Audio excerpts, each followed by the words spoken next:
Programme में सबसे पहले तो हम बात करेंगे इस्लामाबाद हाई कोर्ट के जस्टिस बाबर सत्तार की जानिब से जो इस्लामाबाद हाई कोर्ट के रजिस्ट्रार को ख़त लिख के एक नया स्कैंडल मंजर आम पे लाया गया है। ये स्कैंडल दरअसल है क्या, इस स्कैंडल की हकीकत क्या है?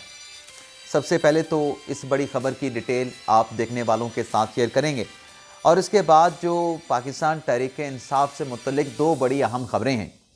एक ख़बर तो कल यानी गुज़िश्ता रोज़ के व्लॉग में आपके साथ शेयर करना रह गई थी। एक तीर से दो शिकार का क्या मामला है, इस खबर का इमरान खान के साथ क्या लिंक है, इसकी डिटेल भी वीडियो लॉग में आपके साथ हम शेयर करने जा रहे हैं। और जो दूसरी खबर है कि तहरीक इंसाफ के लिए सख्ती और फेंटे के लिए डंडा तैयार है, ये क्या मामला है, इसकी डिटेल भी प्रोग्राम में आपके साथ हम शेयर करेंगे। लेकिन प्रोग्राम का आगाज़ करने से पहले आप देखने वालों से चैनल सब्सक्रिप्शन की दरख्वास्त करेंगे कि जिन दोस्तों की जानिब से अभी तक हमारे चैनल को सब्सक्राइब नहीं किया गया उनसे दरख्वास्त होगी कि चैनल को सब्सक्राइब करें, बेल आइकॉन का बटन प्रेस करें, वीडियो पसंद आए तो इसे लाइक और शेयर भी करें। तो पहली खबर नाज़रीन, जस्टिस बाबर सत्तार की जानिब से उनके सेक्रेटरी ने जो एक ख़त लिखा है इस्लामाबाद हाई कोर्ट के रजिस्ट्रार को, उस लेटर में नाज़रीन आम जो पढ़ने वाले हैं उनके लिए तो बड़ा संगीन एक चीज़ जो है उसकी निशानदेही जस्टिस बाबर सत्तार साहब ने की है। मैं इस मामले को क्यों लाइट ले रहा हूं उसकी डिटेल में आगे चल के आपके साथ शेयर करूंगा, लेकिन जो आम लोगों का तासुर है उसी को लेके आगे चलते हैं कि जस्टिस बाबर सत्तार साहब ने जो ख़त इस्लामाबाद हाई कोर्ट के रजिस्ट्रार को लिखा उसकी कॉपी कायम मकाम चीफ जस्टिस के सेक्रेटरी को भिजवाई, तमाम इस्लामाबाद हाई कोर्ट के जजेस को उसकी कॉपी भिजवाई गई और उस लेटर में इल्ज़ाम ये लगाया गया कि जो ट्रांसफ़र पे जजेस आए हैं इस्लामाबाद हाई कोर्ट में उनके स्टाफ की जानिब से जो साइलिन आते हैं उनसे पैसे बटोरे जा रहे हैं, उनसे पैसे लिए जा रहे हैं जो कि रिश्वत सतानी के, रिश्वत लेने के जो है वो मद में आता है। अब ये जो लेटर जिसे बाबर सत्तार साहब ने लिखा है, इस लेटर में रजिस्ट्रार इस्लामाबाद हाई कोर्ट से कहा गया है कि पिछले 15 दिन की जो इस्लामाबाद के कॉरिडोर्स की जो वीडियो है उसको निकाल के देखें, उसका जायज़ा लें और जो लगाया गया इल्ज़ाम है वो साबित होता है तो जो मुतल्लिका लोग हैं, जो स्टाफ है इस्लामाबाद हाई कोर्ट का, चाहे ट्रांसफ़र पे आया है, उनके ख़िलाफ़ सख्त कार्रवाई होनी चाहिए, बिल्कुल सख्त कार्रवाई होनी चाहिए। लेकिन नाज़रीन ये स्कैंडल है क्या? ये स्कैंडल नाज़रीन ये है कि ज़मानत पे आपका कोई केस लगा हुआ है इस्लामाबाद हाई कोर्ट में, आपके किसी अजीज़ का, रिश्तेदार का, भाई का, बेटे का, वालिद का या किसी दोस्त का ज़मानत का केस लगा है, उसकी ज़मानत हो गई है। ज़मानत हो जाने के बाद आप अदालत से निकलते हैं और ख़ुशी में बख्शिश के नाम पे या टिप के नाम पे आप जो कोर्ट का स्टाफ है उसको आप 500, 1000 या 5000 रुपये दे देते हैं। ये मैं एक मिसाल के तौर पे कह रहा हूँ, 500,000 रुपये या 5000 या 10,000 दे देते हैं। तो वो उस बारे में बाबर सत्तार साहब ने निशानदेही की है कि ये साइलिन से पैसे बटोरे जा रहे हैं। ये जो नाज़रीन पैसे साइलिन से जो कोर्ट का स्टाफ ले लेता है, ये दरअसल पैसे ऐसे ही हैं कि आप किसी होटल पे खाना खाने के लिए गए, आपने टिप की मद में जो वहाँ का वेटर है आपने उसको 500 रुपये दे दिया, आपने उसको 200 रुपये दे दिए, या आपने किसी को बख्शिश की मद में 500 या 200 रुपये या 1000 रुपये दे दिए। ये इस तरह के पैसे हैं। ये केसेस की फिक्सेशन के हवाले से, केसेस का फ़ैसला कराने के हवाले से कोई कॉपी लेनी है, कोई और चीज़ करनी है, ये उस मद में पैसे नहीं हैं। और जिस चीज़ की निशानदेही या जिस एक बात की निशानदेही बाबर सत्तार साहब ने की है, ये तमाम हाई कोर्ट्स में ये चीज़ें चलती हैं। सिंध हाई कोर्ट है, लाहौर हाई कोर्ट है, वहाँ पे होता है कि जिसका फ़ैसला होता है वो अपनी खुशी से कोर्ट के स्टाफ को जो है वो अपनी तरफ से कुछ पैसे दे देता है। सुप्रीम कोर्ट में भी हम देखते हैं, सुप्रीम कोर्ट में भी होता है कि किसी की ज़मानत हुई है, किसी के हक़ में फ़ैसला आया है तो अपनी खुशी से वो दे रहा होता है, अपनी खुशी से कोई मांग नहीं रहे होते। लेकिन अब ज़ाहिर सी बात है कि बाबर सत्तार साहब ने लेटर भी लिखा है और उस पर सख्त कार्रवाई और एक्शन लेने का भी कहा गया है। लेकिन देखना ये होगा कि क्या ये एक ऐसी चीज़ है जो रिश्वत की मद में आती है, जिसमें अख्तियारात का कोई नजायज़ इस्तेमाल और अख्तियारात का नजायज़ इस्तेमाल करके किसी को कोई फ़ायदा पहुँचाया गया है। इस चीज़ को देखना पड़ेगा। बाकी ये जो प्रैक्टिस है बख्शिश वाली, टिप वाली, इसको भी देखा जा सकता है कि ये कंटिन्यू रह सकती है या इसका कोई फैसला होना चाहिए, सद्देबाब होना चाहिए। अब जो कोर्ट के स्टाफ होते हैं, जो ये छोटे छोटे मुलाजमीन होते हैं, उनकी कितनी तनख्वाहें होती हैं, और महंगाई बेशक हुकूमत कह रही है कि हम बहुत नीचे ले आए हैं, लेकिन कीमतें तो फिर भी इतनी ऊपर पहले ही जा चुकी हैं। यानी 100 रुपये वाला जो डॉलर था वो अब 300 रुपये के करीब है। तो फिर आप खुद अंदाज़ा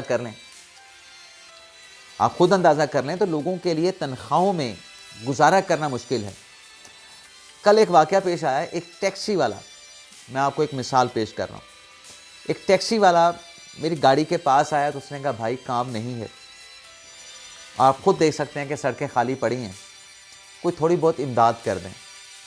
मैंने अपने पॉकेट से कुछ पैसे निकाल के उसको दे दिए। मैंने पूछा भी नहीं, भाई तू तो गाड़ी चलाता है, तेरे पास टैक्सी है, तू क्यों मांग रहा है।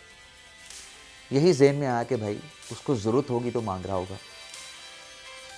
तो बहरहाल एक तो ये हकीकत क्या है, ये मामला क्या है, हमने आपके सामने रखना था इस्लामाबाद हाई कोर्ट के स्कैंडल के हवाले से। बाकी मेरा इसके ऊपर कोई डिक्लेरेशन नहीं है, मेरा इसके ऊपर कोई फ़ैसला नहीं है, आप खुद देख लें कि ये चीज़ दरअसल है क्या। दूसरी खबर नाज़रीन, कल गिरफ्तारी होती है तहरीक इंसाफ के रहनुमा ओन अब्बास बीपी साहब की। अब ओन अब्बास बीपी साहब की गिरफ्तारी को तहरीक इंसाफ कहती है कि अगवा कर लिया गया है, जबकि दूसरी तरफ से खबर ये सामने आ रही है उनके खिलाफ कोई FIR थी, उस FIR में जो है ओन अब्बास बीपी साहब को जो है वो गिरफ्तार किया गया है। अब ये गिरफ्तारी है या ओन अब्बास बीपी साहब का अगवा है, इस बहस को छोड़ देते हैं। लेकिन नाज़रीन जो हालात चल रहे हैं, जो ज़मीनी हक़ाइक़ नज़र आ रहे हैं, तहरीक इंसाफ के लिए कोई कंसेशन नज़र नहीं आ रही। और वो कंसेशन क्यों नज़र नहीं आ रही, अपनी ही की हुई गलतियाँ, अपने ही पाँव पे चलाई गई जो कुल्हाड़ियाँ हैं, वो चीज़ें अफेक्ट कर रही हैं पाकिस्तान तहरीक इंसाफ को और बानी PTI को। अब नाज़रीन इसमें आप ये देखें कि कितने एहतजाज पाकिस्तान तहरीक इंसाफ ने किए 8 फरवरी 2024 के इलेक्शन के बाद। उन प्रोटेस्ट का क्या नतीजा निकला, नाकाम साबित हुए, 0 नतीजा जिस मकसद के लिए किए गए थे, बानी PTI की रिहाई के लिए। और अगर कोई बात बन रही थी तो इस किस्म के बयानात, सोशल मीडिया का गलत इस्तेमाल के बात, अगर कहीं से कोई विंडो खुलने का, कोई दीवार से कोई सुराख, कोई रोशनी आने का इम्कान था, वो सब कुछ ख़त्म हो गया। खुद ही तहबाला कर दिया गया सब कुछ को, लेकिन फ़ायदा तो नहीं पहुंचा। अब पाकिस्तान तहरीक इंसाफ ने जो दूसरा बड़ा ऐलान किया है कि हम ईद के बाद जो है ईंट से ईंट बजा देंगे, बड़ी तहरीक हम हुकूमत के खिलाफ चलाने निकले हैं। तो नाज़रीन दो जो एहतजाज पाकिस्तान तहरीक इंसाफ ने इस्लामाबाद की तरफ किए, लॉन्ग मार्च कह लें, दोनों नाकाम हुए। एक SCO कॉन्फ्रेंस के मौके पे, दूसरा 24 नवंबर को, दोनों नाकाम हुए। लेकिन कोशिश की गई कि मफाहमत भी हो, मुज़ाकरात का रास्ता भी ओपन किया गया, मुज़ाकरात की टेबल पे भी बैठे, इनको एक और जगह भी दी गई, वहाँ पे आप अपना धरना एहतजाज कर लें। लेकिन तहरीक इंसाफ बज़िद रही और इन्होंने अपना जो भी शो लगाना था वो शो इन्होंने अपना लगाया। लेकिन अब ये दोबारा ईद के बाद जो उन्होंने ऐलान किया है कि हम दोबारा शो लगाएंगे, सड़कों को गर्म करेंगे, तो नाज़रीन फ़ैसला ये है, इमरान खान साहब तो कह रहे हैं ना, तहरीक इंसाफ कह रहे हैं, सलमान अकमल साहब ने ऐलान कर दिया है कि हम ईद के बाद कहते हैं ना कि ईंट से ईंट बजा देंगे, हुकूमत को नहीं छोड़ेंगे, घर तक छोड़ के आएंगे। तो दूसरी तरफ भी फैसला हो चुका है कि एनफ इज़ एनफ। वो मफाहमत वाली बात, वो बैठ के गुफ्तगू वाली बात, वो टेलीफोन पे बात कर लेना कि भाई मेहरबानी करें, ना करें ऐसा। कोई लीडर आ रहा है बाहर से, सदर आ रहा है किसी मुल्क का, किसी मुल्क का वज़ीर ख़ारजा आ रहा है, किसी मुल्क की टीम आ रही है, ना करें, लेकिन आगे से ज़िद के हमने करनी है, और किया। तो ईद के बाद की जो बात की जा रही है कि हम कोई शो लगा लेंगे और हुकूमत को जैम कर देंगे, हुकूमत को घर छोड़ के आएंगे, तो फैसला ये हुआ है कि अब मफाहमत वाली बात नहीं, अगर मुज़ामत करनी है तो फिर उसका जवाब भी उसी तरीके से दिया जाएगा, भरपूर तरीके से दिया जाएगा। और वे पिछले दिनों एक स्टेटमेंट आया भी था कि इनके साथ 26 नवंबर वाला होगा अगर दोबारा कोई हैंकी फैंकी की। दूसरा नाज़रीन आप ये देखें कि सोशल मीडिया पे तो चल रहा है ना पाकिस्तान तहरीक इंसाफ पे, वहाँ पे जो अला बला, जो बिलो द बेल्ट जो इदारों को, शख्सियात को टारगेट किया जाता है, इंटरनेशनल सतह पे पाकिस्तान की बदनामी और ऐसी ऐसी चीज़ें निकाल के लोगों के पगड़ियाँ उछालना, लोगों पे इल्ज़ामात लगाना और फिर उसका मलबा भी दूसरों के लोगों के ऊपर गिरा देना, हरकत खुद करना, इल्ज़ाम किसी और पे लगाना। यानी अभी पिछले दिनों जो इमरान खान साहब की सेहत के हवाले से बात की, वो कौन से हैं, वो लाहौर के MP है, उन्होंने बात की। तहरीक इंसाफ के अपने थे कि खान साहब का बड़ा बुरा हाल कर दिया गया है जेल में। फिर PTI के लोगों ने कहा कि वो गलत बयानी कर रहे थे। बैरिस्टर सैफ साहब ने कहा कि इमरान खान साहब को ना सहरी मिलती है, ना अफ्तार मिलती है, भूखे रहते हैं वो। सलमान अकमल साहब ने कहा कि झूठा बयान दिया गया है।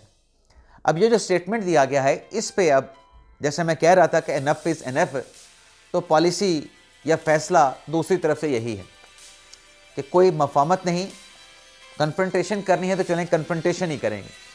कन्फ्रंटेशन के ज़रिए आपको जवाब मिलेगा। जो आपका फैसला है, हमारा भी वही फैसला है, उसी नेचर का फैसला है। दूसरा नाज़रीन, अब जो सोशल मीडिया ब्रिगेड है उसके लोगों को नोटिस कर दिए गए हैं। तहरीक इंसाफ की क़यादत को, सीनियर क़यादत को नोटिस कर दिया गया है, जो GIT हुकूमत की जानिब से बनाई गई थी, जिसमें एक खबर तो यह है कि बैरिस्टर सैफ को, बैरिस्टर गौहर अली ख़ान को, सलमान अकरम राजा को, असद कैसर को, शाह फरमान को, आलिया हमज़ा को, कमल शोज़ब को, यानी पूरी जो पाकिस्तान तहरीक इंसाफ की क़यादत है उसे GIT ने समन कर लिया। एक खबर तो ये चल रही है। दूसरी खबर यह है कि सोशल मीडिया, वहाँ पर जो प्रोपेगेंडा किया जाता है, नेगेटिव कैंपेन चलाई जाती है, उस पर भी जो सोशल मीडिया के जंगजू हैं तहरीक इंसाफ के, उनको भी कल 10 बजे बुला लिया गया। यानी आज वीडियो जब बना रहा हूँ तभी तो, तब के लिए तो कल है, लेकिन आप जब ये वीडियो देख रहे हैं तो वो आज हो चुका होगा।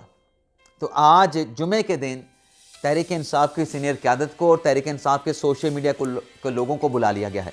अब तहरीक इंसाफ के सोशल मीडिया के जिन लोगों को बुलाया गया, उसमें कुछ नाम ऐसे मैंने देखे जो पाकिस्तान में है ही नहीं, जैसे जुल्फ़ी बुखारी, जबरान अलियास और वो अज़हर मशवानी। तो ये पाकिस्तान में है ही नहीं, तो इनको नोटिस दे के बुलाने का क्या मकसद होगा, कोई फ़ायदा नहीं होगा।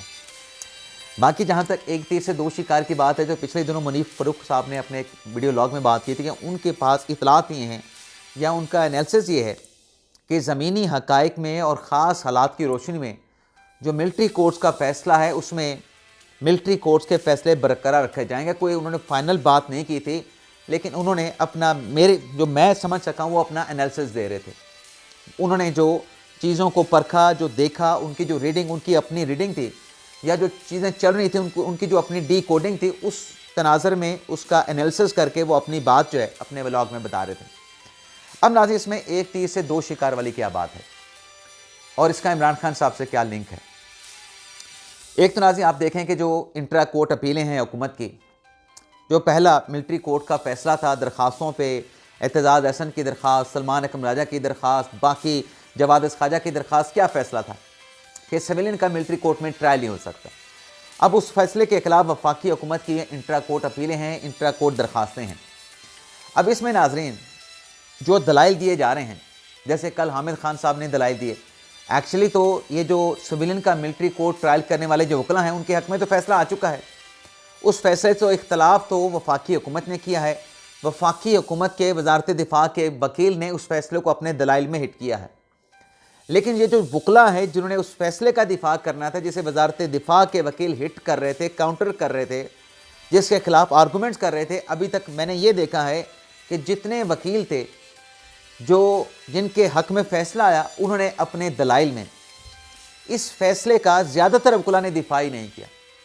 वो कोई और ही बातें अदालत के सामने कर रहे हैं, किसी और एंगल से, किसी और तनाज़र के हवाले से, किसी और पहलू के हवाले से बात कर रहे हैं। तो फिर एक तो इसका फ़ैसला क्या आएगा फिर, जब आपके वो दलाइल है ही नहीं। कल हामिद खान साहब ने जो दलाइल दिए, उसमें कहाँ उस 23 अक्टूबर के फ़ैसले का दिफा किया गया, एक बात भी नहीं की गई। तो फ़ैसला फ़र्ज़ करें कि इंट्रा कोर्ट अपीलें एक्सेप्ट हो जाती हैं और मिलिट्री कोर्ट की सज़ाएँ बहाल कर दी जाती हैं, तो ये फिर एक तीर से दो शिकार कैसे होंगे। वो ऐसे होंगे कि एक तरफ तो इमरान खान साहब का जो बयानिया है वो ज़मीन बोस हो जाएगा, दूसरी तरफ जो है इसी में मिलिट्री कोर्ट की सज़ाएँ बरकरार रहेंगी, और दूसरा शिकार ये होगा कि कॉन्स्टिट्यूशनल बेंच की जो क्रेडिबिलिटी है वो क्रेडिबिलिटी भी अपनी जगह पे रहेगी। और ये मैं कुछ गलत अंदाज से बयान कर गया हूँ। अगर तो नाज़रीन जो दलाइल दिए गए हैं उन दलाइल की रोशनी में फ़ैसला बरकरार रहता है तो फिर तो जैसे मैंने कहा कि इन वकला के दलाइल ही नहीं थे कि उस फैसले का दिफा कर पाएँ, तो मिलिट्री कोर्ट की सज़ाएँ बरकरार रहेंगी और इन मुल्ज़मान को अपीलें करना पड़ेंगी। दूसरी जो बात है कि एक तीर से दो शिकार कैसे होंगे, अगर ये इंट्रा कोर्ट अपीलें खारिज हो जाती हैं और इंट्रा कोर्ट अपीलें खारिज होने के बाद अदालत ये डिक्लेयर करती है कि सिविलियंस का मिलिट्री कोर्ट में ट्रायल नहीं हो सकता, तो कॉन्स्टिट्यूशनल बेंच की क्रेडिबिलिटी कहाँ पे चली जाएगी? जिसको हिट किया जाता है, जिसको टारगेट किया जाता है, तो क्रेडिबिलिटी किसकी आएगी? कॉन्स्टिट्यूशनल बेंच की आ जाएगी, जिसको हद पे तनकीद बनाया गया। दूसरा ये होगा कि जिन लोगों का मिलिट्री कोर्ट में ट्रायल हुआ है वो एटीसी कोर्ट में आ जाएंगे, उनका केस फिर एटीसी कोर्ट में चलेगा। अब मुझसे अगर कोई पूछे, फैसला तो जैसे मैं बार बार कहता हूँ अपने वीडियो लॉग में कि ये फैसला जो करना है ये कॉन्स्टिट्यूशनल बेंच ने करना है कि कहाँ पे ट्रायल चलेगा, मिलिट्री कोर्ट में चलेगा या फिर एटीसी अदालत में चलेगा। मुझसे अगर कोई पूछे तो मेरी इस पर राय ये होगी कि देखें, 9 मई का एक जुर्म हुआ है और 9 मई का एक संगीन जुर्म हुआ है, अफसोसनाक जुर्म हुआ है। ऐसा इक़दाम 9 और 10 मई को किया गया जिसमें जो दुश्मन कुव्वतों की पाकिस्तान के ख़िलाफ़ ख्वाहिश रही, वो ख्वाहिश एक सियासी जमात के वर्कर्स कारकुनान ने उसको पाया तकमील तक पहुँचाया। यानी मुल्क भर में मुख्तलिफ़ जगहों पर, मुख्तलिफ़ मकामात पर एक ही वो क्या कहते हैं ना कि एक ही तरीके से मैकेनिज़्म से जो है मिलिट्री इमलाक और तनसीबात को टारगेट किया गया। तो सज़ा तो होनी चाहिए, जो भी इसमें मुलविस हैं उनको सज़ा मिलनी चाहिए। मेरा तो ये मौक़िफ़ है और उन्हें कैफ़र किरदार तक और मंतिकी अंजाम तक पहुँचाया जाना चाहिए। लेकिन ये नहीं होना चाहिए कि केस डिले हो जाए, लोग छूट जाएं, कोई बेनिफिट ऑफ डाउट मिल जाए, वो नहीं मिलना चाहिए। अब केस चाहे मिलिट्री कोर्ट में चले चाहे एटीसी कोर्ट में चले। इजाज़त चाहते हैं नाज़रीन, अल्लाह हाफ़िज़।